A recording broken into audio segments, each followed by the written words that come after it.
আপনারা হয়তো জানেন না, কিন্তু তারেক রহমান এই মুহূর্তে কিছু চাইলেও করতে পারতেছে না। তার ভিতরে এমন কিছু লোক আছে, দলনেতা আছে, কিন্তু তাদেরকে বহিষ্কারও করতে পারতেছে না, আর তাদের কিছু করতেও পারতেছে না। কেননা এর পিছনে আছে সেনাপ্রধান ওয়াকারুজ্জামান। এই কারণে অতএব তারেক রহমান যেদিনই দেশে আসবে, মনে করবেন পরের দিন এই বিএনপি দল একটা শক্তিশালী সংগঠন হিসেবে দাঁড়াবে বাংলার বুকে। রাষ্ট্রপতি জিয়াউর রহমান সুযোগ্য পুত্র হয়েছে তারেক রহমান। তারেক রহমান অবশ্যই দেশপ্রেমিক, কারণ এখন পর্যন্ত সে দেশের পাসপোর্টটা পর্যন্ত করলাম আজকে 17 বছর ধরে বাহিরে। 11 সময় তাকে অনেক কৌশলের মাধ্যমে তাকে করলাম দেশ ছাড়তে বাধ্য করা হয়েছে।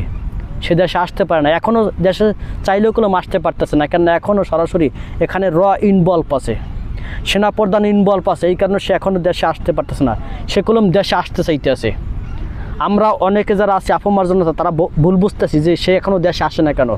ভাই, সে আসতে পারতেছে না, তাকে ওইখানে কলকাঠি নাড়িয়ে তাকে ওখানে রাখা হয়েছে। ভাই, সে সময় অবশ্যই আসবে, এবং এই বিএনপিতে আসার পরে যখনকার লিডার হিসেবে দেখা গেছে, সংগঠন হিসেবে দেখা গেছে হাল ধরবে, নেতৃত্ব দেবে, তখনকার আমি আশা করি এই দলের ভিতরে রয়ের কোনো এজেন্ট থাকবে না ইনশাআল্লাহ।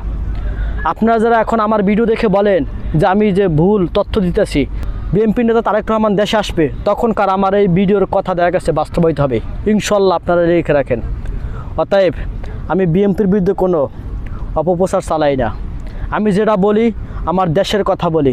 সবার আগে আমার দেশ, তারপর আমার কাছে যে কোনো দল, সে হোক আওয়ামী লীগ, সে হোক জামাত ইসলাম, সে হোক বিএনপি, সে হোক এনসিপি, সে হোক গণ অধিকার পরিষদ, সে হোক দেখা গেছে খেলাফতে মজলিস, সে হোক হেফাজতে ইসলাম, সে হোক ইসলামিক আন্দোলন, সবাই আমার কাছে সমান। দেশের বিরুদ্ধে যেই যাবে সেই আমার শত্রু।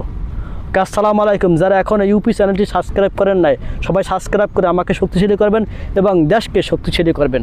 আমার দেশ একটা আমি উচ্চ জায়গায় আইনের প্রতিষ্ঠা করতে পারি আমরা সবাই মিলে। আসসালামু আলাইকুম।